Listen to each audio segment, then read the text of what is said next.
الله أكبر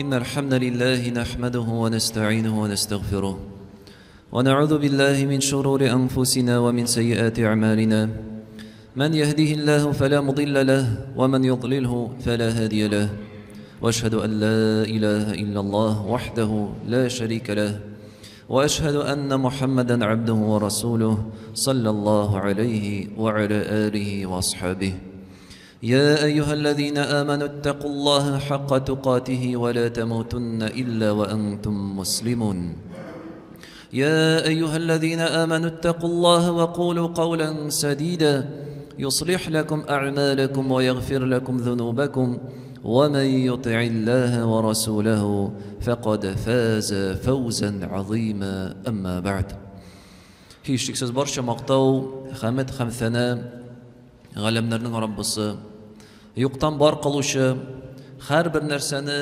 idora etuvchi, barcha mulkat, barcha quvvat ondagina bo'lgan Alloh subhanahu va taolaga tegishli. Shahodat ketiram Allohdan boshqa ibodatga loyiqli iloh yo'q. Ham Muhammad Abdullah ularning so'nggi elchisi, ham payg'ambari. Endi muhtaram jamoat, noshar xabarlar yetarlik. Bugungi kunda yangilik qarayim desangina-da, anda ko'pchilik ma'lumot ul kishini suyundiruvchi xabarlar tugul. Qoyadir o'tirish, qoyadir nindir bala qazo avurliqlar, yo'l fojialari, otish ham boshqasi.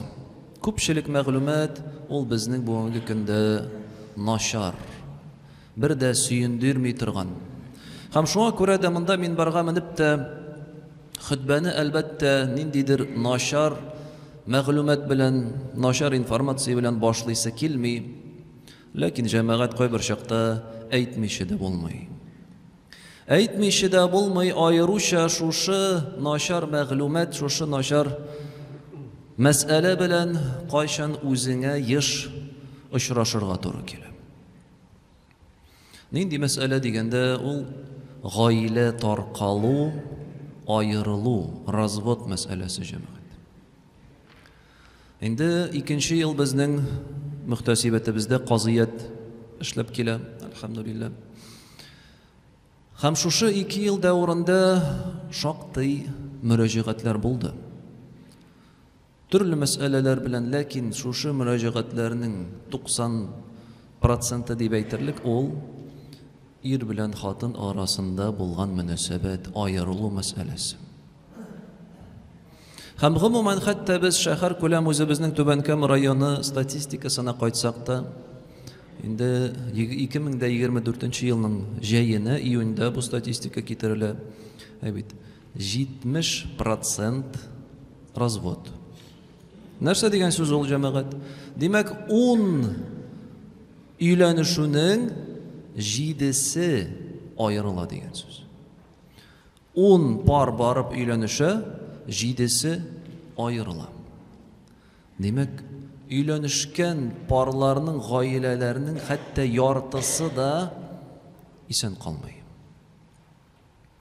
Ham kimdir o'ylar, yo'q endi ol bizning orada tugildir, bu musulmonlar tugildir endi ular deb. Yo'q jamoat, bunda biz qoziyatda o'tiramiz, naq bizning qardoshlarimiz, bizning bilan birga namozda bo'lgan, ilm olirga yuruvchilar hatta bo'lsin. Evet, musulmon ham muslima qardoshlarimiz kelib, shusha g'oyilada ishda bo'lgan butun masalalarni, problemalarini suyulurlar. Ham oxir shekda ayiriluga deb keladilar. Albatta bu paralarning birisida uylanishganda, nikohlashganda ayirilam deb uylanmay jo'yibdi. Har birisi bir-birsini yarata, bir-birsini suya, birgalab niqli g'oyila quramiz, birga yashaymiz manga deb shunday his bilan keladi. Lekin uzoq vaqt o'tmay muhabbat suna bo'lgan bo'lsa, bir-birsini suygan, yaratgan, qadrlagan kishilar dushmonga aylanadi. күрә алмаслык хәлгә киләләр. Һәм аеруча бу кызганыч әгәр дә узак еллар буе яшәп, 3-4 бала тәрбияләп үстергән гаиләләр таркалса. Сәбәбе нәрсәдә җәмәгать? Ни сәбәпле шушындый күренеш? Әлбәттә, һәрбер гаиләдә аның үз сәбәпләре. Һәрбер гаиләдә булган хәлне, ситуацияны аерым өйрәнү тиешле.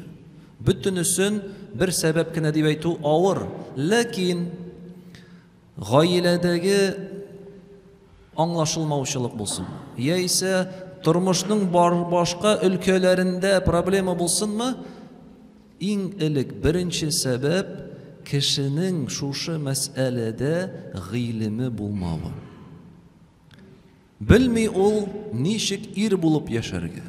Хатын кыз белми кем ул хатын һәм нәрсә эшләргә тиеш ул, гаиләдә нинди аның вазифалары, үз ара нинди мөнәсәбәт булырга тиешлеген кеше белми. Аны өйрәтмәделәр асылда. Һәм аеруча бүгенге гасыр, бүгенге балалар дип әйтик, аларга тәрбия эләкмәде, андый аңлату эләкмәде, чөнки 90-нчы еллар вакыты ул бик катлаулы вакыт булды. Ул вакытта һәрбер кеше үзенчә ничектер исән калырга тырышты. Һәм бала тәрбиясе, аларга гыйлем бирү, тәрбияләү дигән әйбер, ул әзрәк артка чигенде. Һәм бүгенге көндә кәкрәс менә шушы чор балалары, 90-нчы елларда туган балалар гаилә коралар. Инде аларның да оныклары, балалары хакир. Гыйлем булмау һәм гыйлем булса да хәтта аны кулланмау төп сәбәп. Ә бит җәмәгать гыйлем бар. Җавап бар һәрбер сорауга һәм кайда? Аллаһ Раббыбызның сүзләрендә. Allah subhanahu wa ta'ala bizga indirdi kitap. Zalikal kitabu la rayba fihi hudan lil muttaqin. Bu kitapdi. Aның хаклыгында шик юк. Ул Аллаһтан куркучылар өчен туры юлны күрсәтә. Туры ул бүтән тормыш өлкәләренә кагыла. Туры юл Аллаһ Тәгаләгә таба, җәннәткә таба. Шулай ук синең башка тормыш өлкәләрең дә дөрес булсын икәнлеген ул сиңа күрсәтеп бирә. Кирәк ук алырга, укырга һәм шуның буенча гамәл кылырга. Һәм гаилә мәсьәләсенә кайтканда да һич шиксез динебездә аңлату бик күп. Ир хаклары, бурычлары, хатын кыз хаклары, бурычлары, алар арасында мөнәсәбәт, ничек итеп гаилә корырга, ничек башларга, ничек алып барырга, һәммәсе дә әлбәттә диндә язылган. Ләкин аларның бөтенесен кызганычка каршы без бер хутбәдә генә аңлатып бетерә алмыйбыз. Бер генә аят искә төшерәсе килә җәмәгать сезгә. Бер генә аят ир белән хатын арасындагы мөнәсәбәтне аңлатып китүче. Берсен генә. Бер кыска гына аят бар Коръәндә. Аллаһ Субханаһу ва Тәгалә бер чагыштыру белән тирән итеп аңлата ир һәм хатын үз ара ничек яшәргә тиеш икәнлекләрен. Бу аят Бакара сүрәсенең 187-нче аяты. Аллаһ Субханаһу ва Тәгалә әйтә: "Хунна либасул лакум ва антум либасул лахун." Алар сезнең өчен кием, һәм сез алар өчен кием дип әйтә. Кием дип Аллаһ Субханаһу ва Тәгалә чагыштыра ир белән хатынны. Һәм бу җәмәгать нинди тирән мәгънәле чагыштыру. Хәзер аңлатып китербез ни сәбәпле. Иң элек киемнең сыйфатлары бар. Нигә дип кеше кием үзенә ала? Бердән әйтик, кием белән без үзебезнең тышкы кыяфәтебезне бизибез. Матур кием карыйбыз. Үзебезгә килешә торган кием карыйбыз. Размеры туры килсен, төсе туры килсен, аның хәтта минем тормыш рәвешемә туры килә торган кием булсын дип без карыйбыз. Теләсә нәрсә киеп йөрмибез, шулаймы җәмәгать? Капчык киеп йөрмибез өстебезгә, сайлыйбыз киемне. Һәм менә монда да бу аятта Аллаһ Тәгалә безгә ишарә кыла, киемнәрегез икән ул, димәк, киемне башта дөрес сайлау кирәк. Ягъни ир хатын сайлаганда, хатын ир сайлаганнан ук башларга кирәк, карага кирәк, син үзеңә кием сайлаган кебек. Кайбер хатын кызлар, аеруча хатын кызлар, алар кием мәсьәләсендә бик четерекле.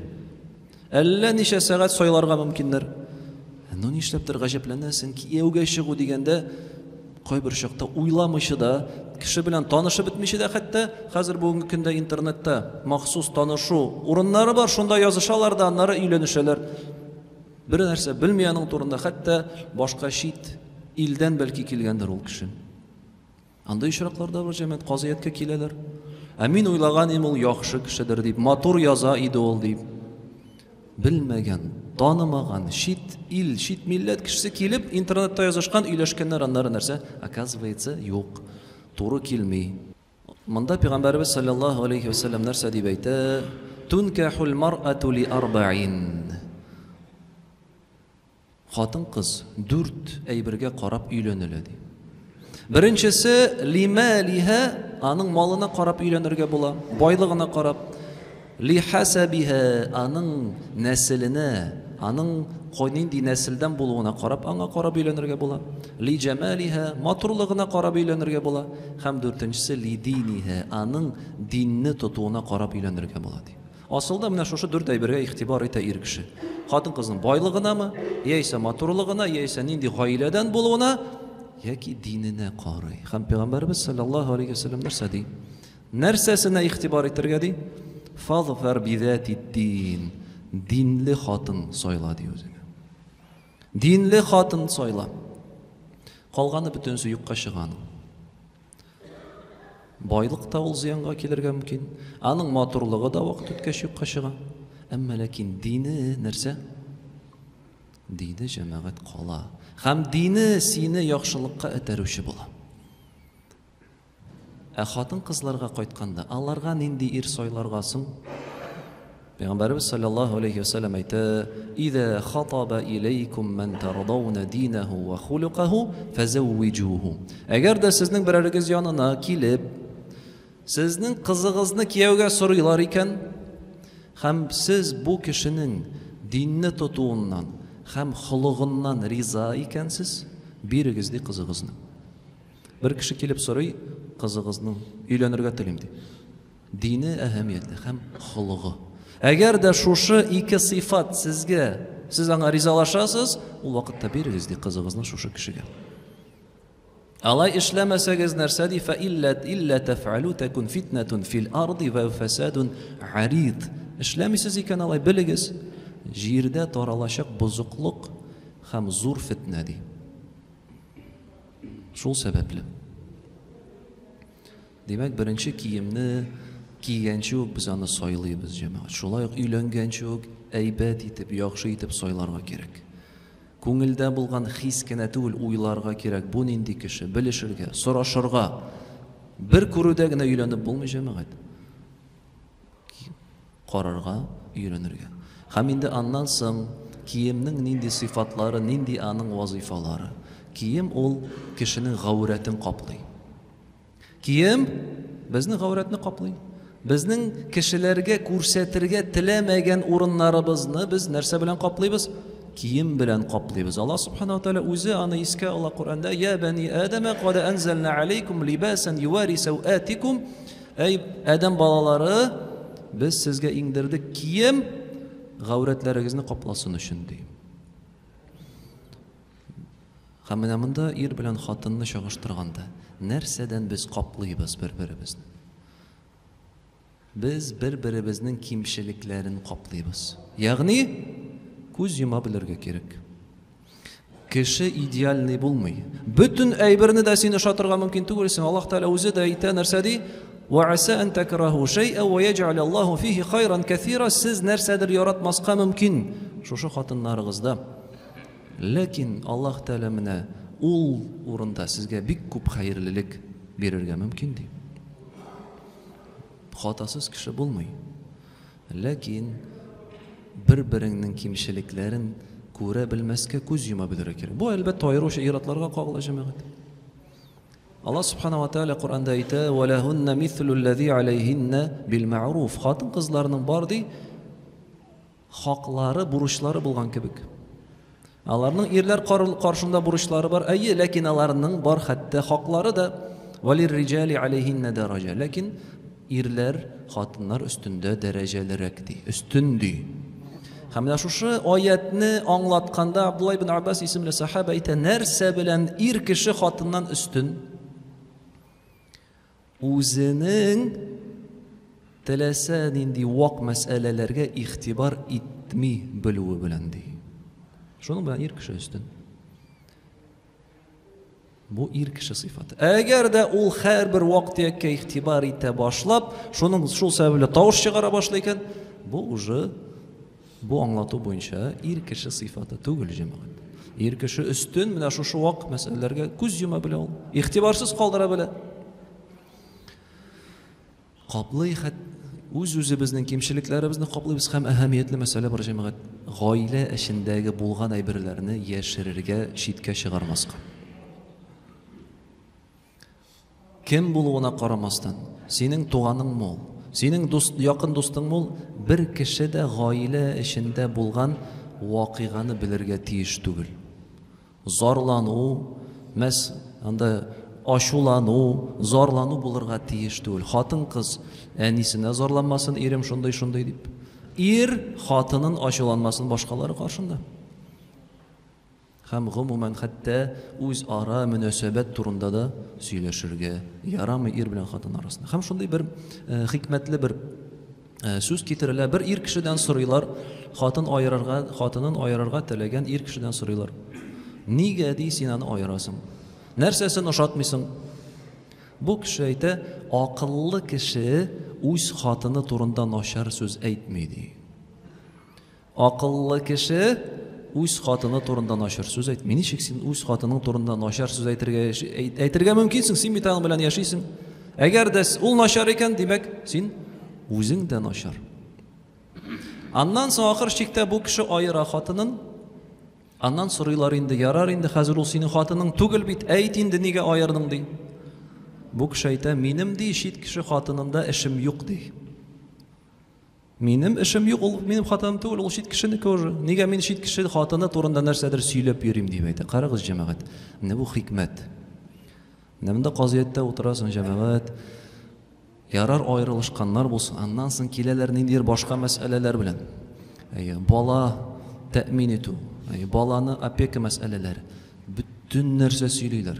Alla narsa suylaylar, bir-birisi turunda zo'rlanarlar. Bu musulmon kishining g'amali tugil. Musulmon kishining g'amali tugil, aqlli kishi o'lay ishlamaydi. Demak, qoplarga kerak, yashiriga kerak. Kiyim bizning g'avratimizni yashirgan kebek, biz yashiramiz, ko'z yumamiz bir-birimizning kimchiliklarini ham g'oyiladan chiqarmaymiz mana shu kimchilik xatolarni. Shulay yo'q, kiyim narsa ishli jamoat. Kiyim soqli kishini. Bizning kunlar sovuqda biz yili kiyinamiz. Salqindan saqlanamiz. Yomg'ir yo'a boshladi, maxsus kiyim kiyamiz, yuvishlanmay turgan, yuvishdan saqlar uchun o'zi bizni. Issi boshlandi ekan, boshimizga bir narsa kiyamiz, quyoshdan saqlaymiz. Kiyim bizni saqlay, ziyon keltiruvchi birlardan. Ham er bilan xotin bir-birsini kiyim ekan, alar da bir-birlarini saqlarga tegish. Narsadan еңілік o'zingning nosharlig'ingdan, o'zingning qiris xulqingdan, o'tkin so'zlaringdan, zulmingdan, noshar g'adatlaringdan. Bu o'zingdan еңілік boshlanadi. Nechik sen qo'l ko'targa mumkinsin, nechik ranjitirga mumkinsin senga eng yaqin bo'lgan kishini. Eng yaqin. Er bilan xotin orasidan da yaqinroq munosabat yo'q. Er bizni qo'y bir joqda kishi boshqa kishilarga yaxshi, shit kishilarga yaxshi, uyga qaytgach eng yaqin kishisini ul zolim, nosharlik buzuqlik ishlaydi. Soqlarga o'zingning noshar yoqlarindan ham soqlarga bir-biringning gunohlardan albatta. Allah subhanahu wa ta'ala ayta: "Va ta'awanu 'alal birri wat taqwa va la ta'awanu 'alal ithmi wal 'udwan." Bir-biringizni yordam etingiz ezgulik ishlovda. Lekin yordam etmagiz bir-biringizga нашарлыкта, гүнах кылуда дип әйтә Алла Субханаһу ва Тәгалә. Дәвамда кием безгә нәрсә бирә җәмәгать? Кием ул безгә җылылык бирә, уют дип әйтик. Туңдың киеп куясың, рәхәт. Җылынып китәсең, дәртләнеп китәсең. Һәм менә ир белән хатын, алар кием исә, алар бер-берләренә менә шушы җылылык сакларга тиешләр. Җылылык бирергә җәмәгать. Син өйгә кайтканда җылылыкны хис итәргә тиеш. Күңел тынычлыгы. Алла Субханаһу ва Тәгалә литаскуну илейһа, хатын-кызлар, сез аларда тынычлык тапсын өчен сезгә бар кылынды дип әйтә. Һәм хатын-кыз ире янында җылылык, иминлек, ул аны сакчысы икәнлеген хис итәргә тиеш. Кайбер чакта хатын-кыз иң курыккан кешесе аның үз ире.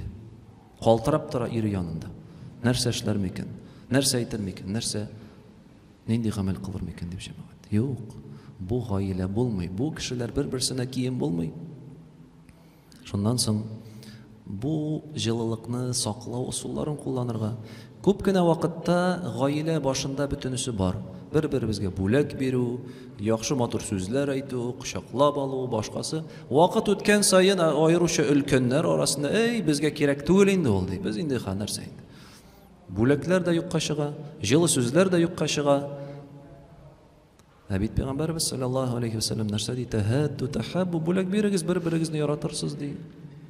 Һәм монда бик әһәмиятле искәрмә җәмәгать. Күп очракта ир кеше, миңа кирәк түгел бит инде ул, значит, аңа да кирәк түгел дип уйлый. Миңа кирәкми бүләк, миңа чәчәк тә кирәкми. Ир кеше нигә миңа чәчәк? Миңа хатыннан бер нәрсә кирәк түгел. Но бит сиңа кирәк булмавы аңа кирәк дигән сүз түгел бит әле. Сиңа кирәк түгелдер бәлки ниндидер мактаулар, матур сүзләр әйтү. Ир кеше ул башкача, табигате икенче, ләкин хатын-кызга да ул кирәк түгел дигән сүз түгел бит.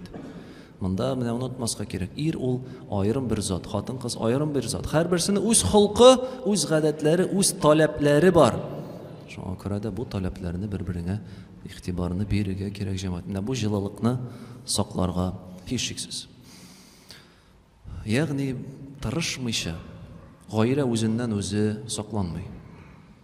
Тырышмыйча, гамәл кылмыйча, үз өстендә эшләмичә, гаиләдә дә бәхетле булып булмый җәмәгать. Шуңа күрә дә безнең улуг татар галимебез Ризаддин Фәхреддин нәрсә дип әйткән? Гаиләдәге мәхәббәт мәсьәләсендә ир белән хатын үзләре читтән тормыйча сәбәпләренә керешергә тиешләр ди. Гаиләдә мәхәббәт, җылылык, бер-береңне ярату ир белән хатын читтә булырга тиеш түгел. Алар үзләре шушы җылылыкны булдыру өстендә эшләргә тиеш дип әйтә. Эшләмәсәң бер нәрсә булмый. Тырышмасаң бер нәрсә булмый. Шулай гына җәмәгать тырышып, хезмәт куеп, әлбәттә җиңел түгел, җиңел булмаячак. Җиңел булмаячак, чөнки безнең үзебезнең үзенчәлекләр бар.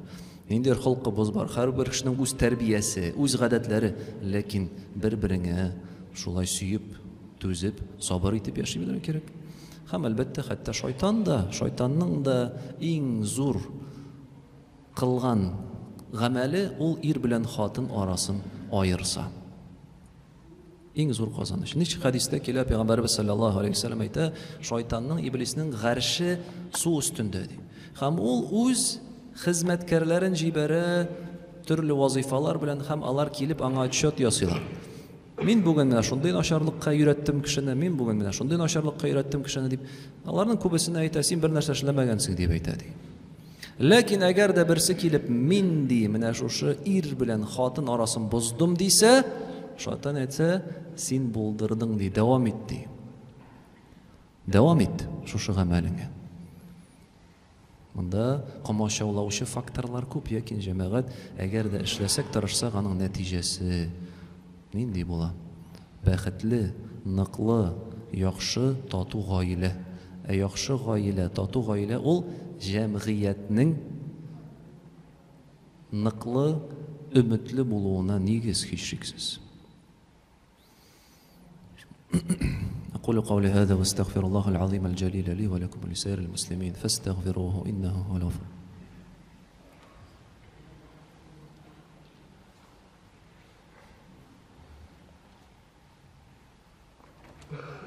الحمد لله على إحسانه والشكر له على توفيقه وامتنانه وأشهد أن لا إله إلا الله تعظيما لشأنه وأشهد أن محمدا عبده ورسوله الداعي إلى رضوانه صلى الله عليه وعلى آله وأصحابه. Muhterem cemaat, şu cümlede tağ bir kat iske çürüp kitesi kele bizden meşte bulgan okular turunda. Менә әле күптән түгел генә безнең зур очрашу булды. Казаннан кунагыбыз белән, галәмәләр шурасы агзасы Равил хәзрәт Бикбаев белән как раз менә шу гаиләдәге тәрбия, гаилә тормышы турында. Ләкин ни кызганыч, безнең кызганыч түгел, әлбәттә бу сөенеч, хатын-кызлар бик күп килде. Безнең 600 кешелек залның 500-е якынча хатын-кызлар белән тулды. Иратлар кая җәмәгать. Biz iratlar үзебез тырышмасак гаиләне саклау өстендә кем тырышсын? Иң элек гаилә ул иратның җавапчылыгы. Куллукум мас'улун ан ра'iyyatihi. Нәрсә дип әйтә Аллаһ Субханаһу ва тааля? Куллукум рa'ин ва куллукум мас'улун ан ра'iyyatihi. Пәйгамбәрбез саллаллаһу алейһи ва саллям бит һәрбер сез көтүче ди. Һәм һәрбер көтү өчен җаваплы. Нәрсә һәм ир кеше ва-раҗулу мас'улун ан әһли бәйтиһи. Ир кеше үз гаиләсе өчен җаваплы дип әйтә. Әгәр дә гаиләнең көтүчесе дә кайгырмый икән гаилә турында ул вакытта, әлбәттә гаилә турында кем аннары кайгырсын? Үзебездән башларга, гыйлемебезне арттырырга, шул исәптән безнең мәчеттә дәресләр бара. Шуны онытмыйк, әле язылырга соң түгел. Әле бер генә ай, 3 көнә атна без укыдык, килеп кушылырга һәр вакыт була җәмәгать. Дәресләрдә, мәчеттәге булган вагызлар, лекцияләрдә катнашыгыз. Һәм шулай икенче йыгылган җәмәгать безнең гомрәгә җыю бара. Имамыбыз Салих хәзрәт безнең үзе төркем алып бара. Шуңа күрә дә әле урыннар бар, ләкин бетеп килә. Урыннар күп калмый җәмәгать. Менә шушы көннәрдә, бит ноябрь, безнең шушы кышкы көннәрдә бакча эшләре юк. Башка эшләр бетте. Вакытны менә шушы изге урыннарга барып кайтуга сарыф итәргә тырышыгыз. Әлбәттә, бәлки кемдер кыйбатсыныр, ләкин җәмәгать бу юлда кулланган, бу юлда бирелгән, куелган акча, аның бәрәкәте була һәм Аллаһ Тәгаләне әйләндереп кайтар. Кичексез. Кире кайта ул, борчылмагыз. Ләкин бармасаң, аннары кызганырга, үкенергә калырга була. Мөмкинчелегез бар икән, барып кайтырга тырышыгыз җәмәгать. Бүгенге көндә сәфәрләр, bütün шартлары бар. Инде мин бара алмамындыр, инде мин авырга туры килер дип юк җәмәгать. Бүгенге көндә bütün шартлар бар. Караучылар, җитәкчеләр, борчылып торучы кешеләр бар. Теләк кенә кирәк. Теләк булса, Аллаһ Субханаһу ва тааля юлларын ачачак. Шушы изге җирләргә барып кайтуга. Бу бит үзе бер зур бәхет җәмәгать.